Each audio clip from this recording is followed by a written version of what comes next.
Seorang presiden di tahun terakhir kekuasaannya, apalagi periode kedua, umumnya babak belur, tingkat kepuasan publik padanya, approval rating padanya merosot dan merosot.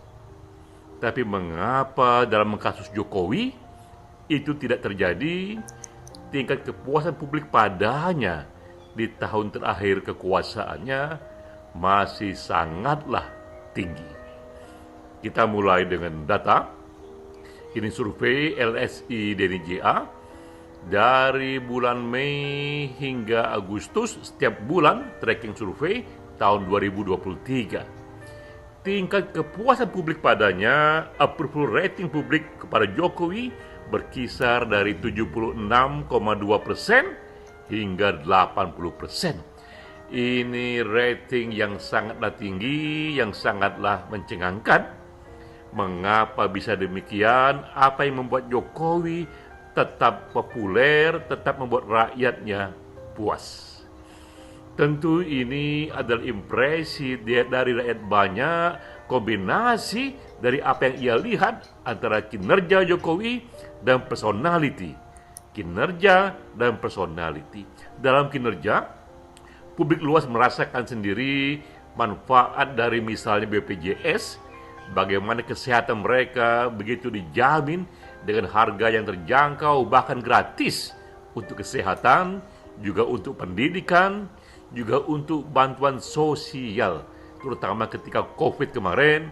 Walau ada bocor sana bocor sini, tapi kepuasan publik untuk hal-hal yang populer tadi sangat tinggi.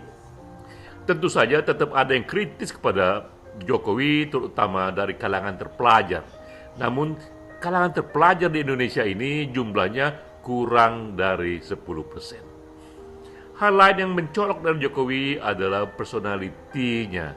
Ini publik juga merasakan langsung bagaimana Jokowi nampak peduli pada rakyat, sangat otentik, ia rendah hati, ia begitu santun. Saya sendiri punya pengalaman personal kepada Jokowi. Pada akhir bulan Juli 2023, seorang ajudan presiden menelpon saya menyatakan, "Pak Denny, Bapak Presiden ingin bicara, ingin bertemu jika Bapak ada waktu." Saya pun datang ke istana. Saya lihat di sana Pak Jokowi sendirian. Kata pertama yang katakan adalah, "Maaf Mas Denny, jika ini mengganggu hari libur Mas Denny."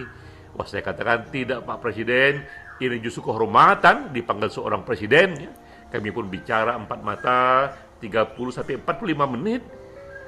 Ia nampak begitu santun, rendah hati, mendengar, bertanya, mencatat, ingin mengetahui bagaimana aspirasi rakyat banyak, karena ia tahu saya memegang data dari hasil survei.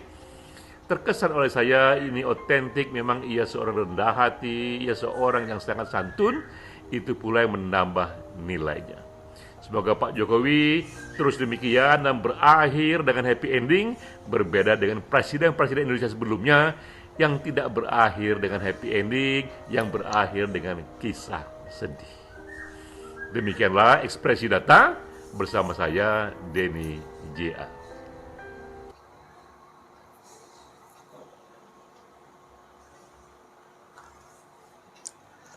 Halo guys, jumpa kembali bersama saya Bastian Sebo. Oke, tadi barusan kita dengar guys ya dari Bang Denny yang melihat tingkat kepuasan atau hasil survei kepuasan terhadap kinerja Presiden Pak Jokowi ini ya dari berbagai lembaga survei itu dinyatakan memuaskan guys ya. Kisarannya di atas 70% bahkan sampai dengan 80%.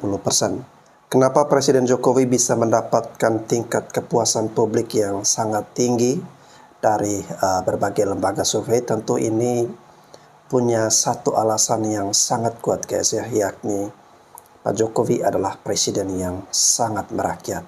Berbeda dengan sebelum-sebelumnya yang tidak terlalu begitu dekat dengan rakyat, namun Presiden Jokowi ini sangat dekat dengan rakyat. Dia membaur, dia menjabat tangan, dia masuk ke rumah-rumah warga, dia datang di berbagai daerah dan teristimewa guys ya. Ini sejarah yang tidak akan dilupakan, ya, bahwa Pak Jokowi berhasil merebut atau mengambil hati masyarakat Indonesia Timur yang sebelumnya merasa selalu dianaktirikan, kurang diperhatikan, ya.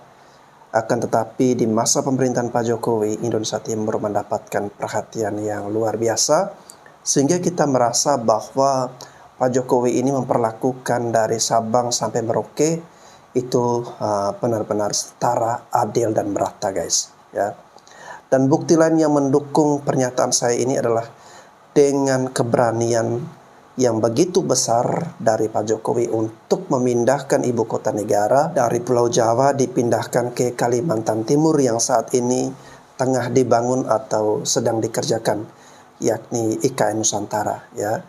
Dan diharapkan IKN Nusantara ini dapat ciptanya pemerataan pembangunan, ya, keadilan sosial. Konsentrasi pembangunan itu tidak hanya terpusat pada Jawa sentris, melainkan bisa Indonesia sentris, guys. Mengapa presiden di Indonesia sejak Bung Karno hingga SBY berakhir dengan kisah yang sedih? Kita bisa melihat sejarah. Tahun 45 Bung Karno menjadi presiden.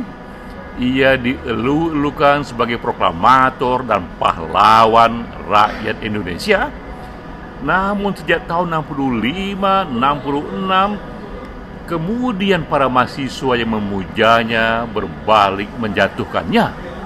Bung Karno pun kehilangan kekuasaannya dengan cara-cara yang sedih. Datanglah Pak Harto. Ia menjadi presiden di tahun 68 secara resmi.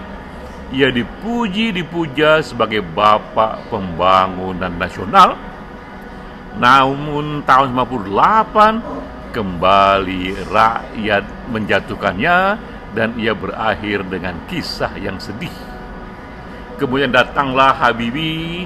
Ia membawa Indonesia bertransisi menuju demokrasi. Tapi tahun 99 laporan pertanggungjawabannya ditolak oleh MPR.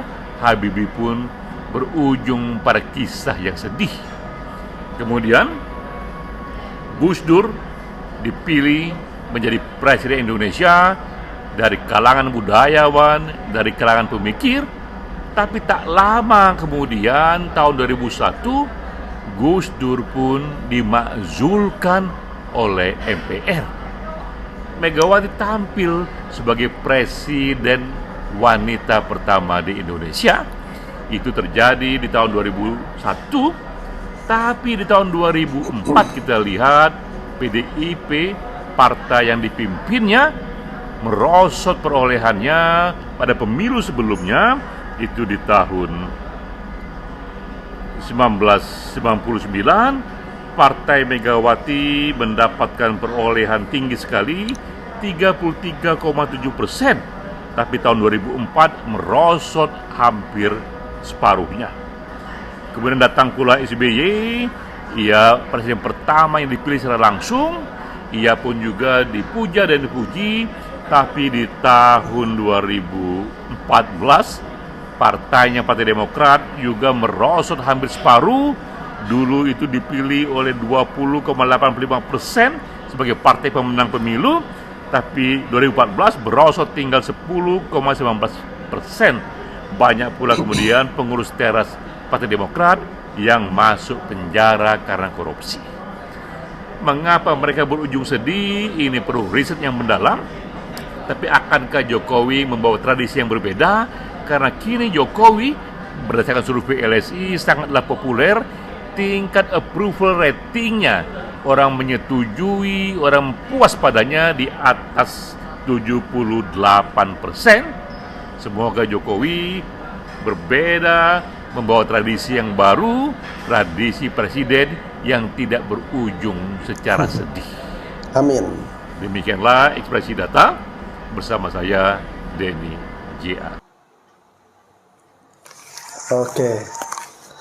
Thank you ya Bang Denny, sudah memberikan data dan memaparkannya kepada kita semua, guys, ya. Ya, kayak semacam sudah jadi tradisi ya, guys, ya, di negara kita.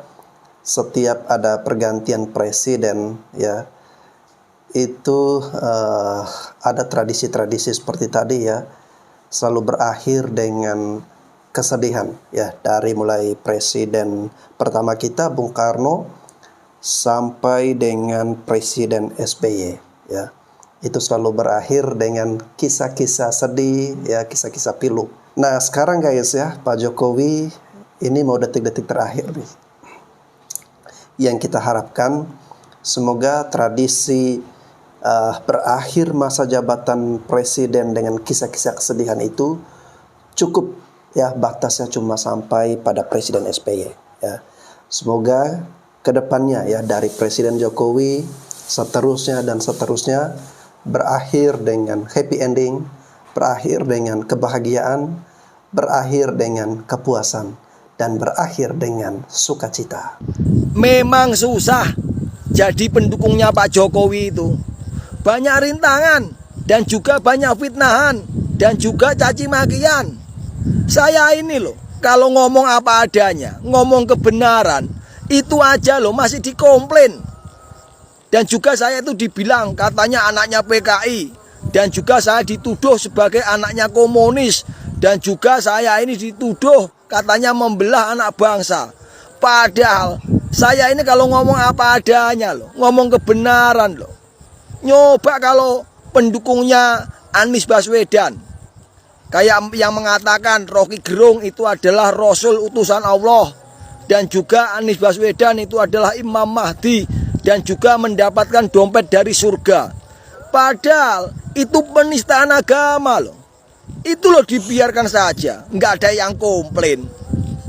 Tapi kalau kita pikir-pikir, masa ada sih Imam Mahdi kok menyalonkan jadi presiden?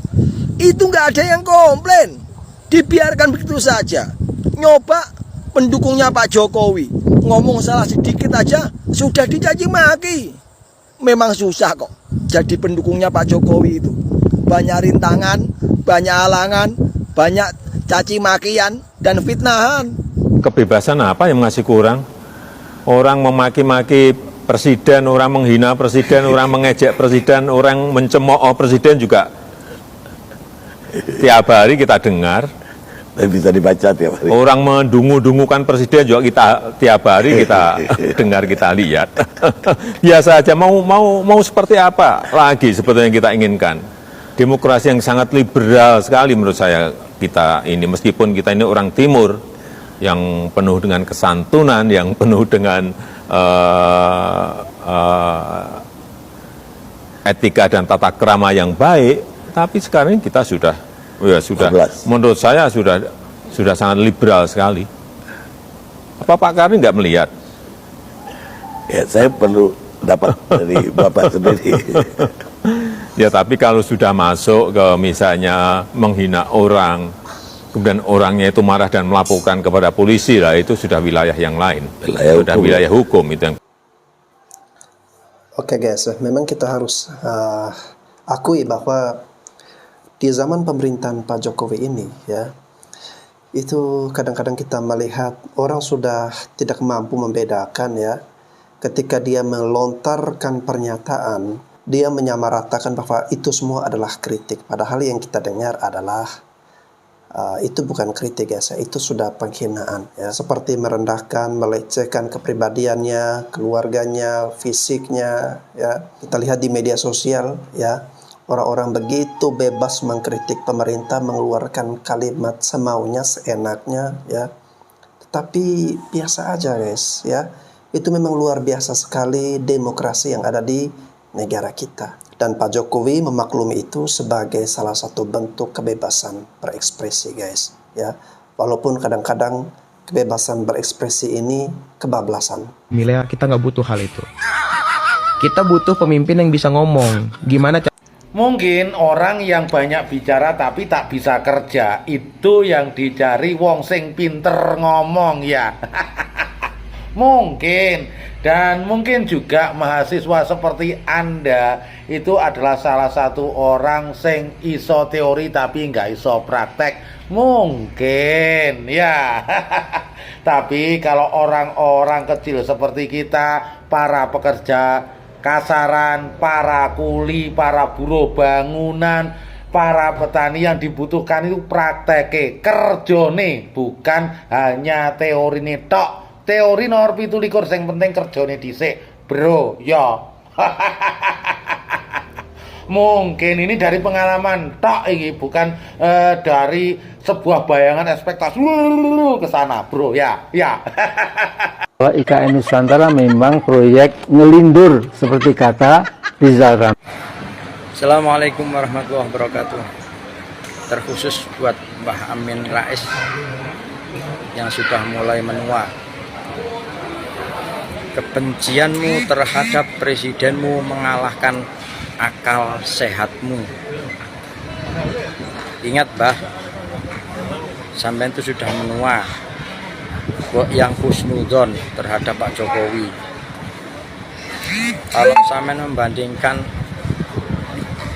era dulu dengan era sekarang, era Pak Soeharto, Pak SBY dengan Pak Jokowi, kenapa tidak mau mengakuin saja sampean itu bahwa pembangunan paling masif ya di era Pak Jokowi ini. Cuma karena di hati sampean, di hati panjenengan itu sudah tertancap sifat sengkuni, tidak mau mengakui kelebihan orang lain, tidak mau mengakui prestasi orang lain. Akhirnya akal sehat Anda hilang semua karena kebencian di hati Anda sudah mengakar. Gini, Mbah, ya, kalau sampean bilang proyek IKN itu proyek ngelindur, harusnya sampean bangga karena IKN itu digagas mulai zaman Pak Soekarno, terus mau dilanjutkan zaman Pak Harto, zaman semuanya, semua era mau gagas IKN, cuman nggak ada yang berani mengeksekusi. Sekarang sama Pak Jokowi dieksekusi, dikerjakan. Itu bukan proyek Pak Jokowi, itu rencana dari Pak Soekarno.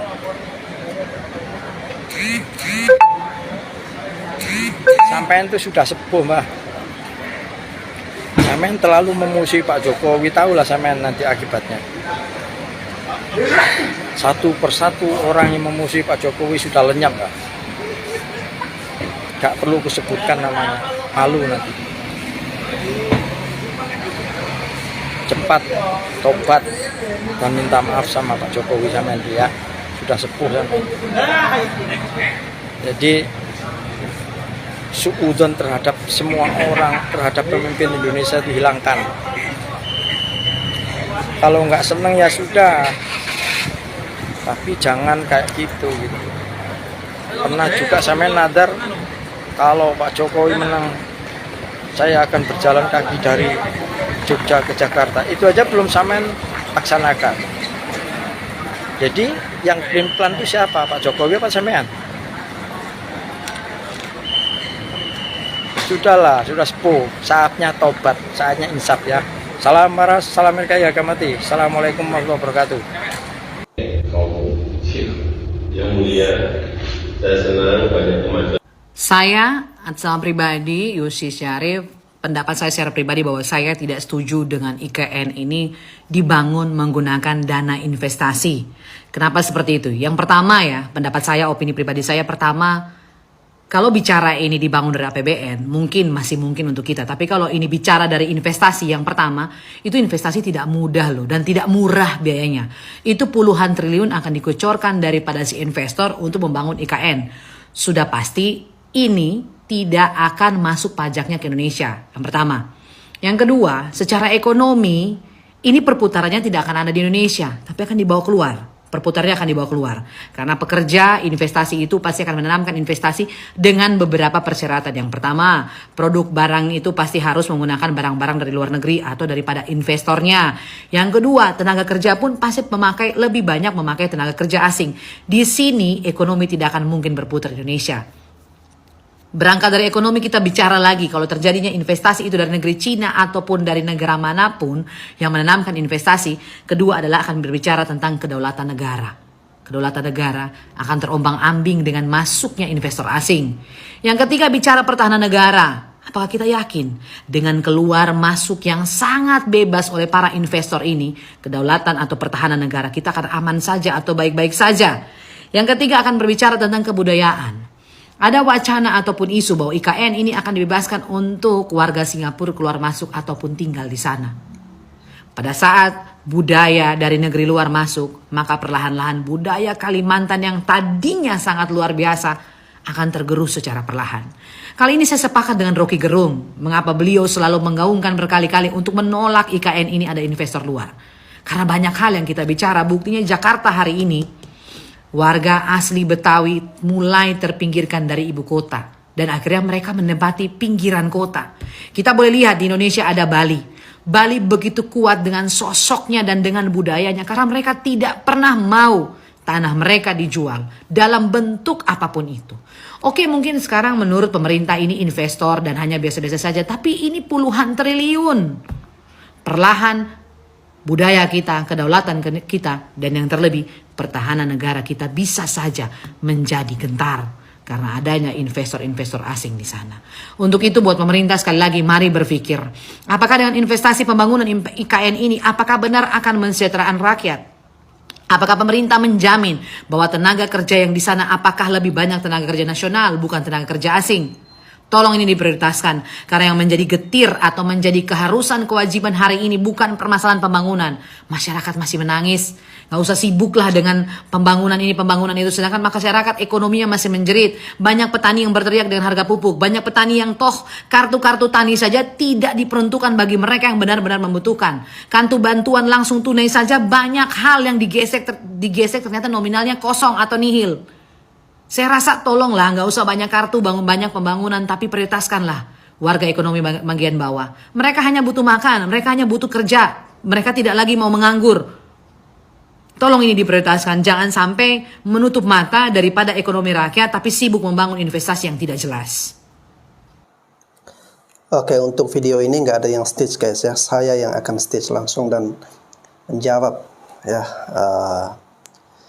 komentar ataupun kritik yang disampaikan oleh Mbak ini kepada Presiden Jokowi soal IKN Nusantara ya. Saya melihat Mbak ini memandang ibu kota negara yang baru Nusantara ini melihat dari aspek-aspek negatif ya, dan hal-hal negatif yang dilihat dan dinilai oleh Mbak ini bukan berdasarkan suatu fakta atau data, melainkan asumsi, melainkan prediksinya ya, pikiran-pikiran negatif ya menguasai alam pemikirannya sehingga dia memandang IKN Nusantara ini serba negatif. Kalau berbicara mengenai tenaga kerja asing yang akan lebih banyak di IKN Nusantara, kita buktikan di lapangan guys ya, silakan cek ya. Di sana itu kalian lihat sendiri lebih banyak atau yang mudah kalian temukan orang asing, orang Cina ataukah orang Indonesia ya. Jadi kalau kita berbicara harus berdasarkan data. Kita melihat, kita saksikan di vlog-vlog YouTuber yang pergi ke IKN Nusantara atau mereka mengambil gambar langsung di sana. Itu kita melihat banyak sekali pekerja-pekerja nasional ya yang berasal dari berbagai daerah. Ya. Lalu kalau kita bilang lebih banyak pekerja asing, itu data dari mana? Lalu yang berikutnya, kalau Mbak mengeluhkan ekonomi yang susah, ya rakyat menjerit, rakyat menangis. Justru inilah momen yang bagus, kesempatan yang bagus kita membangkitkan ekonomi tersebut. Ya, kita membangun ekonomi masyarakat kita. Ya. Pak Jokowi ini melakukan sebuah gebrakan yang sangat besar yang semua orang itu belum tentu berani untuk melakukannya guys ya. Memang penuh dengan berbagai risiko ya. Segala asumsi negatif, pemikiran-pemikiran kekhawatiran itu wajar ya. Akan tetapi untuk mendapatkan suatu keberhasilan, suatu kemajuan ya, kita harus hadapi risiko dan membuang jauh-jauh pikiran negatif ya. Sekarang kalau kita mempertahankan terus ibu kota negara ini harus di Jakarta. Kita lihat Jakarta sekarang sudah semakin padat merawut dan banyak orang dari berbagai daerah berbondong-bondong datang ke Jawa, datang ke Jakarta. Sehingga dengan kepadatan ini menimbulkan polusi udara, kepadatan penduduk, meningkatkan kemacetan, kriminalitas, dan berbagai permasalahan-permasalahan metropolitan guys. Oleh karena itu apa salahnya jika pemerintah mempunyai gebrakan yang sangat besar, gebrakan yang bagus, demi masa depan bangsa dan negara kita untuk mencoba memindahkan ibu kota negara ini ke Kalimantan Timur. Lagi pula ini bukan program yang digagas oleh Pak Jokowi. Akan tetapi dari Presiden Bung Karno itu sudah pernah digagas untuk pemindahan ibu kota negara ini, guys. Ya. Dan kita optimis, kita yakin bahwa dengan pemindahan ibu kota negara ini diharapkan dapat membangkitkan ekonomi baru, ekonomi besar, terciptanya pemerataan pembangunan. Artinya bukan hanya fokus konsentrasi ekonomi itu berputar, bergerak di dalam Jawa saja. Ya. Kita juga menginginkan agar perputaran ekonomi itu bisa bergerak di luar daripada Pulau Jawa. Ya. Jokowi, apa maksud kau dengan kejadian di Rempang ini? Apa maksud kau? Taruhlah ya HGU itu dikeluarkan tahun 2001. Kenapa sampai harus sekarang direalisasikan? Kenapa harus sekarang direalisasikan? Kenapa? Kenapa kau yang sanggup merealisasikan itu? Kenapa? Karena hutang udah sangat banyak di tangan kau nih. Kalau hutang udah banyak, ngapa orang Riau pula yang harus menanggungnya? Kalau kau mau jual aja lah Solo tuh sekalian. Ikhlas kami. Enak aja kau saudara-saudara kami yang kau gitu kan. Kau Puan, tahu kau Puan, atuk kau yang kau bangga-banggakan tuh, tahu kau ingat pesan dia, apa katanya dulu? Biarkan kekayaan negara Indonesia ini tersimpan sampai anak cucu kita yang sanggup untuk mengolahnya. Apa yang kau bangga-banggakan dari bapak, dari atuk kau tuh, kalau pesan dia aja tak bisa kau cancamkan? Apa? Kau enak kau duduk enak dari zaman mama kau yang menjabat jadi presiden negara dirusuh, tahu kau? Nggak terselesaikan doh. Ambon, Aceh, semuanya rusuh. Sampai sekarang mama kau lagi yang jadi si Jokowi ini rusuh juga lagi. Jadi biang rusuh ini sebenarnya tuh krodi klan tuh. Tapi ngapa Sumatera pula yang kalian jadikan korban? Ngapa? Kalau kalian mau rusuh kan aja lah Jawa tuh. Kalau nggak ikhlas kan kami nih Sumatera nih tercerai dari Indonesia nih, ikhlas juga kami. Kami wilayah mandiri. Tahu? Nggak butuh kami Jawa tuh. Kalau yang bikin hutang siapa? Kalian ngapa pula Sumatera yang kalian korbankan? Memang mama kau tuh ya Puan ya, memang biang rusuh, tahu kau? Memang biang rusuh kau tuh mama kau tuh. Memang kerjanya dari jual. Dulu simpanan dan linggitan tuh udah dilepaskannya, tahu? Berkampanye lah si Jokowi ini untuk mengambil kembali. Mana? Tai. Yang ada malah tambah lepas lagi, tambah lagi kekacauan. Kau ingat pesan bapak kau tuh, pesan atuk kau tuh, kalau kau memang ya kau cinta, memang ya kau jangan nama-nama dia aja kau jual. Kau ingat pesan dia tuh, kau ingat? Galiaman den, kecek den. Kau ingat, biarkan kekayaan Indonesia ini tersimpan sampai anak cucu kita yang sanggup untuk mengolahnya. Jangan kau bangga-banggakan investor tai, tahu? Investor tai yang didapatkannya secuil itu pun masuk pula dulu dalam kantong-kantong kalian. Tapi rakyatnya menderita. Kayak mana? Kami tidak perlu investor doh. Kami nggak perlu. Yang kami perlukan, kami hidup aman sampai ke anak cucu. Nggak ada penjajah, apalagi ini penjajah komunis. Ya Tuhan, kami butuh agama. Kau kalau nggak butuh agama, kau terjun aja lah kau ke neraka sendiri. Jangan kau bawa kami, paham kau? Oke guys ya, yang pertama-tama tentu turut peduli dan prihatin dengan situasi atau peristiwa yang saat ini menimpa saudara-saudari kita di Rempang ya, sorry salah kalau saya salah sebut namanya guys ya, di Rempang Batam guys ya. Dan saat ini tengah terjadi konflik atau persoalan ya mengenai pengosongan lahan atau relokasi ya. Oke, saya tidak ingin berkomentar terlalu jauh guys ya, karena memang saya belum terlalu memahami persoalan ini ya. Akan tetapi saya sudah mencari tahu ya informasi dari Presiden Jokowi bahwa ini merupakan ketidaksinkronan atau kesalahan dalam komunikasi, dan saat ini pemerintah berusaha untuk melakukan pendekatan, mencarikan solusi ya agar terhindar dari segala macam kegaduhan ataupun kericuhan dengan skala yang lebih besar lagi ya. Dan kita berharap agar permasalahan ini segera menemukan solusi atau titik temu yang terbaik. Oke guys, kita lanjutkan. Berkampanye lah si Jokowi ini untuk mengambil kembali mana tai. Izin stage tentang video Mbak ya.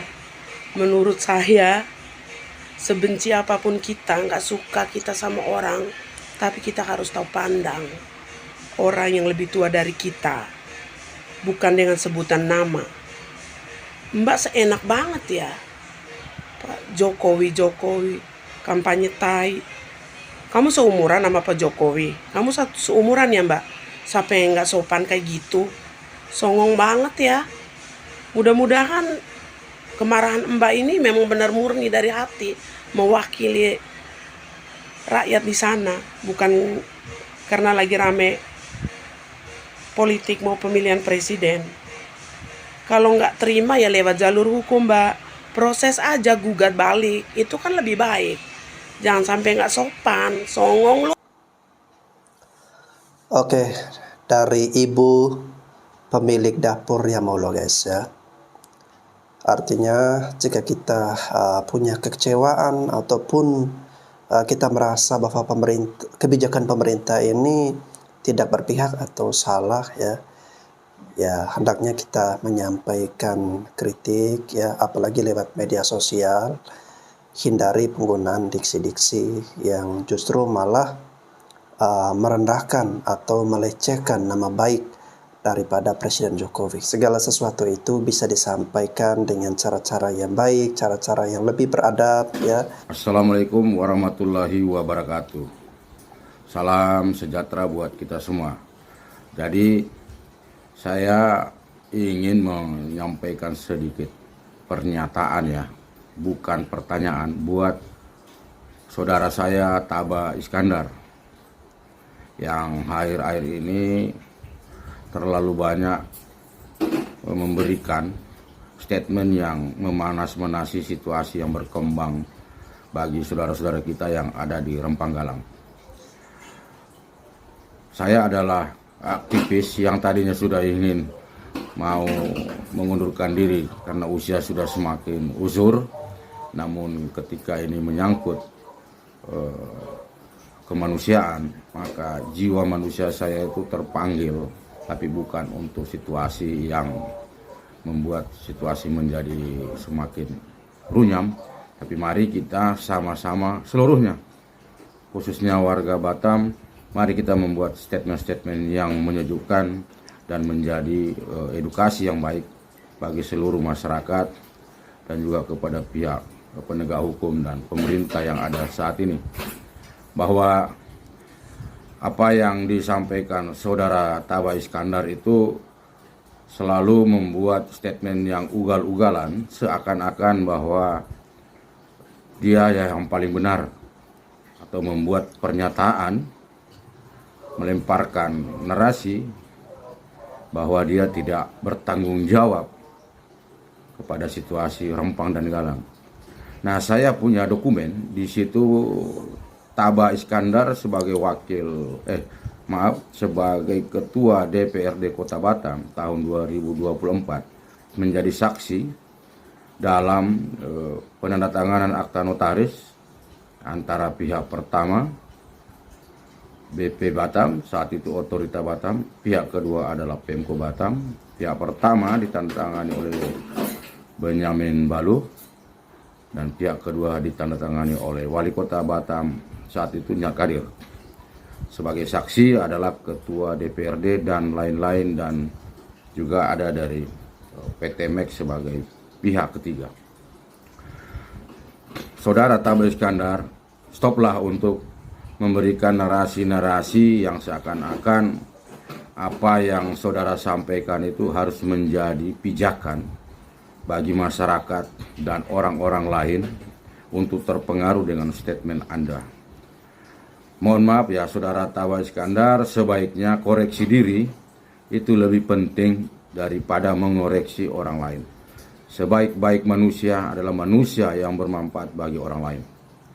Nah, Anda sendiri di 2024 disebutkan di pasal 13 dan 14 bahwa perjanjian tersebut berlangsung selama 80 tahun mengikat bagi pihak pertama dan pihak kedua untuk menyampaikan kepada Dewan Perwakilan Rakyat.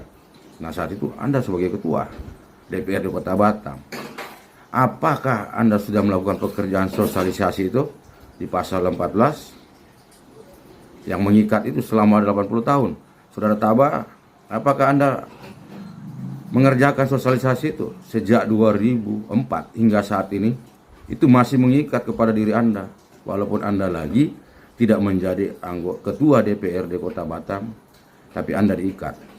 Anda siapkah bertanggung jawab dengan perjanjian itu sebagai saksi? Apa laporan yang diberikan pihak pertama, pihak kedua, pihak ketiga kepada Anda? Anda sudah sampaikan ke masyarakat Rempang dan Galang. Jangan Anda biaskan bahwa itu dulu KWTE sama KWT, sekarang Eco City. Tidak bisa begitu, saudara. Anda itu orang terpelajar. Anda itu punya titel sarjana hukum. Anda kedepankan equality before the law. Semua orang sama di mata hukum. Equality before the God. Semua orang berkedudukan sama di mata Allah, di mata Tuhan.